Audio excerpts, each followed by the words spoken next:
Yeah, we on Boss Talk 101. Yeah, we gonna talk.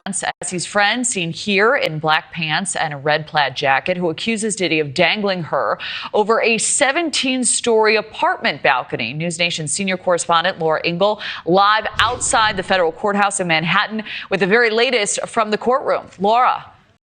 Hey, Kelly. Yeah, we still have Bryana on the stand right now. She is being cross-examined, and she really is kind of the witness of the day because she has been talking about this very dramatic incident that she says took place in 2016. She is testifying under immunity today, so she's laying it all out about what happened on this day. So she is a friend of Sean Combs' ex, Cassie Ventura. She just told the court that she had recently sued Combs for a $10 million settlement after she claimed he dangled her off of that 17th floor balcony in a fit of rage in 2016, something she says that has left her traumatized to this very day. She says that Sean Combs grabbed her, held her over the balcony, then slammed her onto patio furniture at Cassie's Los Angeles apartment. And jurors have been shown photos of her alleged injuries, bandaged back, bruises, some really ugly stuff. She said that she is still struggling with night terrors and paranoia to this day. In another incident, she recalls Combs threatening her, saying something to the effect of, "I'm the devil and I'm going to kill you." She told the court she was terrified, but admitted she was likely on cocaine at the time and wasn't quite sure why he said it. Her testimony underscored the government's claim that Combs used fear and violence to control people in his inner circle. And right now, as I mentioned, she is being cross-examined by the defense, who just came out kind of with this really strong note, and I'll quote, the defense attorney said, "Who gets to decide if you have lied?" So trying to kind of get her on her heels about some of the things that she has said so far. Kelly. Wow, guys, here we go. Y'all see what's going on. Diddy has this young lady, Bryana Bongalan. She shows up and she's in trial today. She is on top of it. Well, she was on it yesterday. She'll be back on the stand today. But I just wanted to get OG on here and talk a little bit about this because I'm trying to understand OG. Like, she's so hurt now. She wants $10 million. I don't know if she got the 10 or what. What's going on with this, man? She made an out of court settlement for $10 million. Wow. You know. She got her bread then. She got a bread. She got $10 million. So they settled for $10 million for under. I guess it was supposed to be undisclosed for her to get out and talk about it. Usually, if they settle, she can't describe what she got or how she got it. I don't know, but it questions me. Diddy don't look like he's that strong of a Negro to me. So if he picked her little fat butt up and put her over the balcony, looked like she'd been on the ground and she moved a bit, you know. So now he didn't dangle her. The infamous, supposed to have been Suge Knight, dangle, what's that, Vanilla Ice? Yeah. Over the balcony. So now everybody doing that, huh? Yeah. So he's basically, that's his arch rival. So he got to dangle somebody over to make sure that he's allegedly he did. Yeah, according to her, you know. But see, here's the deal. She pretty much got up there, showed everybody that she was so hurt behind it. Prosecutors was dealing with her. She was doing her thing, and all of a sudden, after she sit down with tears, you know, in her eyes, after they sit down, prosecution sit down, then defense attorney come and ask her the same question, cross-examine her, and basically you turn around and look at it, and now she don't recall. She don't remember. I was on cocaine. I can't, you know, now we start to see the cocaine knocking your memory out. And I think that helps the defense for P. Diddy because her credibility is not nothing at that point. If you're looking at this as a jury, you look like, you can't believe it. Is she coked up now?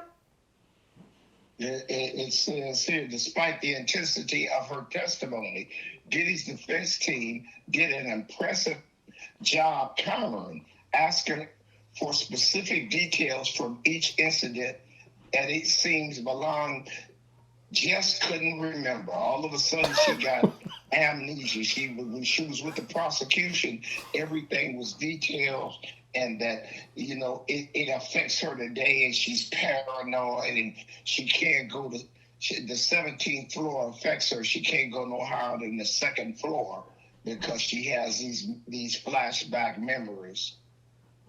Wow, just can't remember now. And so the lady that was pretty much, because I believe it's Nicole that was cross-examining her. I want to say, yeah, but when she got cross-examined, she basically was up there looking crazy as ever because she can't now remember nothing that happened. This Cassie's home girl. I think that's that guy Mark Garrigo's daughter. That's cross-examiner. I don't know why. I guess they think they'll look a woman on a woman, but they need a man's where they need to get, get one of their men to cross-examine and beat her really up. You know what I'm saying? Yeah, bring it to her. We want her to look us in the eye and tell us you was on that dope.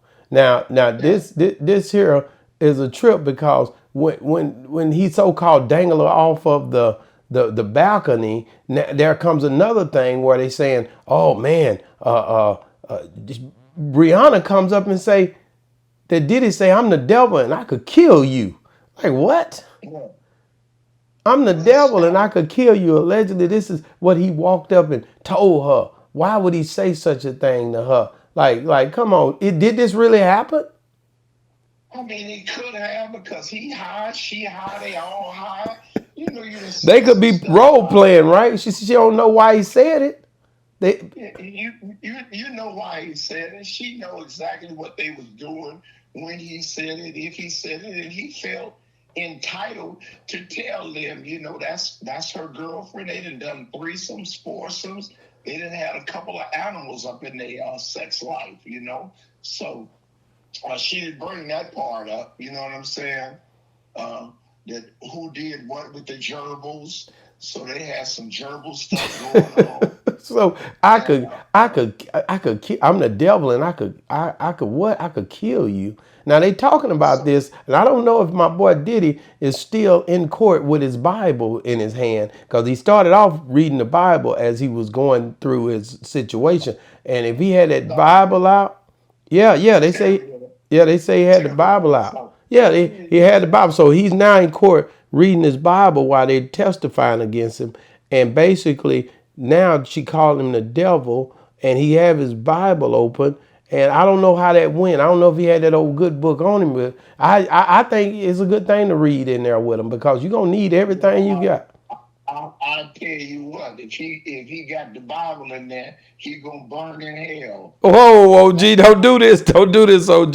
There's forgiveness for him. There's forgiveness. Yeah, there's no forgiveness for shit. He's going to hell if he don't stay with a day. And that Bible is not going to help. OG, it's forgiveness for him. You know what I'm saying? So, let me say this. What the hell is the Bible going to do with him in the court? He better have some law books up in there about what rates and shit is. Some CalApp court reporting, some federal court crime books. The scripture ain't doing shit for him up in here today. OG, that scripture can work, man. If he need a Bible in there with him. If that's what he believes his faith is in, he can have the Bible in there with him. Are you out of your mind? I don't agree with that. So now you done got locked up and you done got sanctified. Ain't nothing wrong with him getting that word and trying to figure out how to maneuver through this courtroom. They use it, he can use it. They putting their hands on it. When they get on the stand, he got one over there with him. Ain't nothing you can do about that. And that's his right to have his own spiritual belief inside that courtroom. When you look at them scales, it's spiritual and material. Spiritual, material, that's the way the scales weigh out. Don't try to not let him have his day in court with his Bible. I'm not riding with that. Well, me and the jury don't give a damn about him and his Bible. He should have had the Bible in his hand when he was dangling that lady over. Hey, wait a minute. We don't know. That's alleged. And that woman could be up there talking. She got $10 million. He gave it to her so she wouldn't talk, man. She knew all his business, man. But But he gonna take the money back? She talking. Well, it's already water. You know how people do you once you get kicked and you down, they'll walk by like old boy did on Friday. And I take your knife. I don't steal. I don't kill. I steal. You know, people take when you down and knocked out, and they'll jump on top of you and take some from you or kick you in your head or anything else because haters will lurk. Now I don't think that. She got her money and they know that they could use it. These are bitter people, to be honest with you, OG. Bitter people that's coming back at this man. I really think that all the people they getting is people who been mad at him already for the hell of a long time.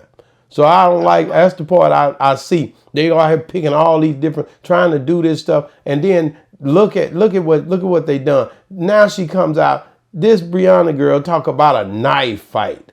A knife fight, and Cassie threw the knife back at him. She threw the knife at Cassie. Yeah, he threw a knife and then she threw it back in self-defense. Who say self-defense? But you just said all that big scenario about people coming back on you.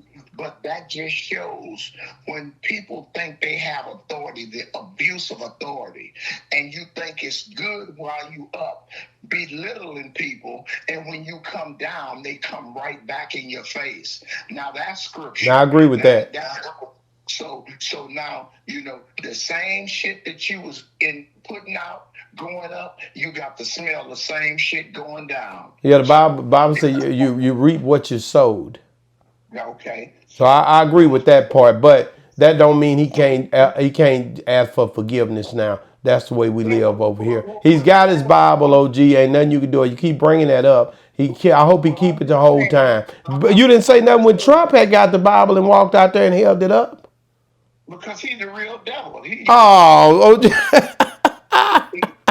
got 34 counts and didn't do a day. He got his black butt sitting up in there. He tried to give him $50 million and they still wouldn't let his black ass out. So, yeah, him in that Bible, when he get to Jesus, he can deal with it. Wait a minute. He's going to have that Bible until he stand up and hold it on his heart. When they sentence him, when the sentencing phase come, he'll have it standing there and he'll stand up with it and he'll stand up proud. He'll be strong enough to handle whatever they throw at him.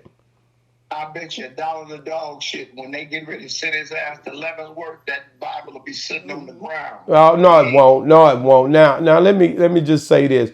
He testified. Do you think that they had a knife fight or knife fight? Because she said plural, like she had seen many fights with the knives when the prosecuting team was talking to her. But when the defense team started talking to her, she said knife. Like it was, okay, which one was it? Did you see a lot of knife fights or did you see one knife fight? That became a thing where she looked at discredited because of the way that it looked, because she said, oh, I don't know, I was on cocaine here. Yeah, I don't even know if that happened like that. Yeah. So, I mean, Bryana's tripping. If they had knife fight, how come ain't nobody got cut? That's right. It supposed to be some cuts and stuff. Now, they did have bruises and pictures of her when she so-called got hung off the balcony. She had pictures of bruises that they showed in court. I did see that. So she showed bruises on her when she went through her incident, but we never seen nobody get hit with one of these knives. We don't even know if they were real knives.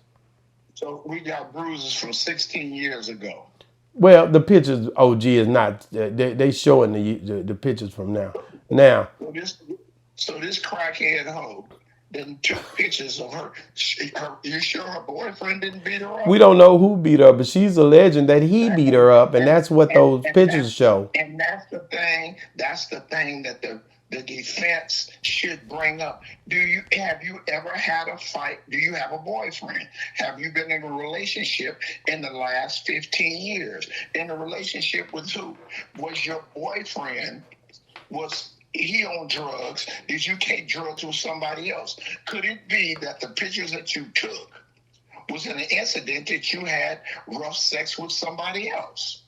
That's right. That's right. Are they trying to make it like she's a part of the sex trafficking deal because she was? What is that? I mean, they bring her in. She's Cassie's friend. She's pretty much coming over there all the time. They say she was even selling Cassie, getting the drugs for Cassie. I don't know if she's selling them to her, but getting the drugs, her and Cassie drugging out together. That's her homegirl. She the mule. That's all part of the smoke screen. They building this up and bringing all of these quote character witnesses in with the Cassie incident and that. But you hear the thing is that, oh, I brought drugs in for them, and sometimes I bought them and sometimes he brought them, but we all had drugs and I did. So now we go again that she bought illegal drugs and brought him to Puffy in his presence. That goes again with what we're talking about, the criminal conspiracy for ongoing criminal enterprise. So now she's a worker in the criminal enterprise, whether she's working for Cassie or she working for Sean Puffy Combs, and they're calling it unwilling conspirator. So they killing them. Hold on, let me. I want to go into something else, and I agree with you, but now I want to talk about this forensic guy that came on. I want to share. Let me. Yeah, what's his name? Frank Piazza. Frank Piazza. Let me play a little bit of this news clipping from News Nation, man. Shout out to those guys. Federal prosecution. So he's talking, using his expertise, talking about how he was able to take that hotel security video that everybody has seen at this point, talking about how they took it frame by frame, how the prosecution gave him the video that they had of this incident, the Cassie incident of her being beaten in that hotel hallway, taking it frame by frame, and how, there were some questions about how some of the timestamps apparently didn't line up, but he explained how they slowed it down, how they sped it up, and how that really worked to give the jurors a better understanding of what they were looking at. Yeah, okay, we'll cut it right there, but to give the jury a better understanding, what is this guy here? Didn't we already look at the tape? Didn't we already know that the tape was? We've seen this tape 100 times, OG. What are they proving to bring this forensic guy in here to talk about this tape? This is time stamps, forensics. Don't nobody know nothing about the time stamps and how he sped it up and brought it back. Well, let's talk about this. She stole $150,000. OG, don't start that crap, OG. Nobody's talking about her stealing $150,000 that was in that bag. The lady is a thief. OG, you saying that you feel like that she had a bag full of money, that you saying that the lady is a thief. Let's talk about that for a second.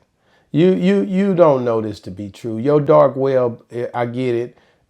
Nobody's talking about this $150K but you. They did have 2 bags, I believe, that day, and he did grab the bag and sling her around and took the bag, but the bag was the priority. But nobody's seen this happening to where it was a thing where the money fell out or something like that. What are you talking about? It wasn't no money, it was jewelry. Oh, she stole his jewelry. And nobody, man, after you have sex with a woman, you don't care whether she leave or not after you done already hit. You'll see her later on. But if you come out the shower and you look and your Rolex watch is gone, your chain is gone, and she gone, she should have took the steps sitting there waiting on the elevator day. She crazy as hell. You know that happened. I don't know what that happened. You got clipped a couple of times in your. Oh no, OG. So you telling me this assault video, does this? I'm going back to that. Does this help this trial for Diddy, or hurt him with this forensic guy coming in to prove that the video was not altered? That this video is something that's a centerpiece in this Diddy trial, that we can use it, and is very, very credible to use this information that we put in front of the jury and convincing them that this is okay and this is the exactly way it happened. What are they doing? Well, I mean, we know what we see is partially true, but I mean, you don't know whether we don't know, looking at the footage, exactly what happened or what his mind state was, but you see what you see. And for them to just bring people up. So, right now white America deals with forensics, something that's out of the scope of your natural thinking. So when they bring these experts in, you're supposed to just take for granted that, that gotta be true because they brought the expert and he went, what is it? scale by scale, and he went over it. How in the hell you do that? He just looking at some tape, man.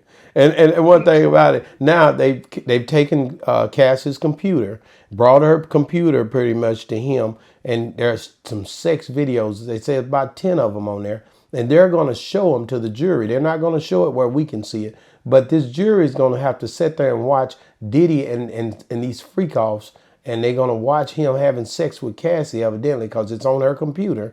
And she's going to show you all the way things that she went through as she was having sex. And I don't know if this stuff been altered, because I don't trust this now that why he get to play with it. They just said he took 10 tapes and he cleaned them up. When was they dirty? How you clean them up? How come you didn't just let them ride the way they was ride? What is he changing them for? Yeah.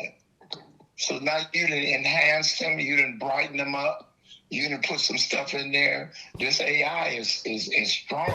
So we don't know what that man that did to them tapes as a forensic or whatever, so professional. We don't know, but we do know that this case is taking some different turns and some different obstacles. And what was that guy named Frank? What was his name? Frank Piazza. Frank Piazza. We know that Piazza is pretty much the expert that steps up with his forensic. Like, I'm about to show y'all how this thing really happened, and I've studied it, and I'm a master of the game when it comes to videography and all of the stuff that you can do with different videos, iPhone. He ain't no master. He got a degree online. The man used to be an undertaker, and so. I don't know. His masterability and his professionalism is at question here also. And does he have any forensic tape of the Punisher dropping? That's oh, gee. The Punisher got punished. So where them tapes at? Oh, gee. Thank you, man. Listen, guys, get in the comments. Let us know what you think about this, man. Do you feel like Diddy's trial is pretty much on course? How will he end up in this? Will he end up being one of the people who basically gets a hung jury? Or will he end up being one that gets found guilty? And do you agree with them bringing in Bryana, bringing in Frank, trying to figure out these situations in a way to stir the jury? Do you feel like this is stuff that's pretty much needed for this case and how do you feel? I think the defense team, OG, I just asked this before we get off here. Do you feel like, I think that from what I can see, it looked like the defense team did a pretty good job yesterday. No. Defense team didn't do shit. OG, man, get off my phone, man. Hey, guys, get in the comments. But if you're still watching, man, watch this next video. This is about the boy. The boy Massey's still on the run. Him and that other boy, they ain't trying to get caught. But Massey is to become the pinnacle because all his family is stepping up, talking. And he's like the one who's pretty much stirring the internet after he goes live. Everybody's watching Massey now. We don't know what the heck. It was a Grove. We don't know where he at because he ain't said nothing. Check this next clip out here. Boss Talk 101 reviews. Yeah, we on Boss Talk 101. Yeah, we gonna talk.